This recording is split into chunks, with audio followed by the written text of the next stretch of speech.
Assalamualaikum warahmatullahi wabarakatuh. Muslimin dan muslimat, mukminin dan mukminat, muhsinin dan muhsinat. Ada satu ayat Al-Quran yang terdapat dalam surah Al-Baqarah ayat 261 di mana Allah Subhanahu wa taala menegaskan kepada kita dan memberi satu pernyataan yang sangat indah bagi orang yang mau beramal di jalannya.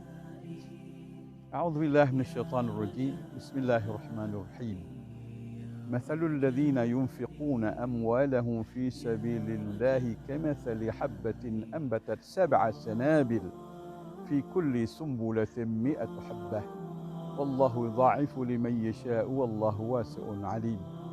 Perumpamaan orang yang menafkahkan hartanya di jalan Allah adalah ibarat seorang petani yang menanam satu biji-bijian. Lalu dari satu biji-bijian ini tumbuh jadi satu tanaman dengan 7 tangkai. Di mana setiap tangkainya fi kulli sumbulatin mi'atu habbah.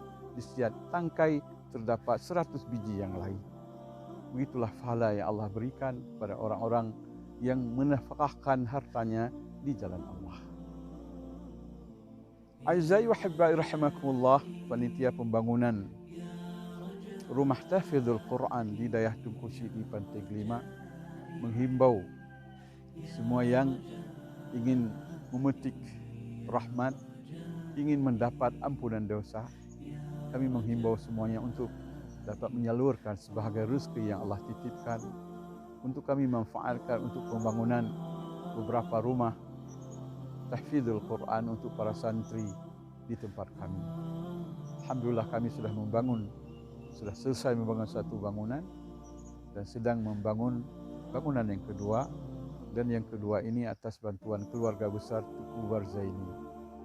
Kami membutuhkan 2 bangunan yang lain di mana setiap bangunan membutuhkan 100 juta rupiah. Uniknya bangunan yang kita buat ini berfungsi ganda.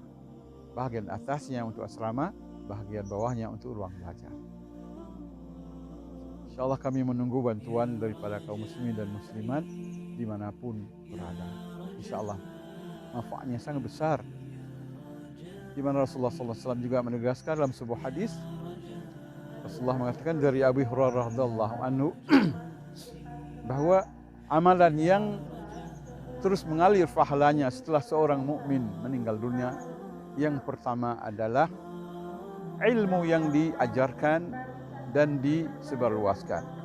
Yang kedua, anak saleh yang ditinggalkan.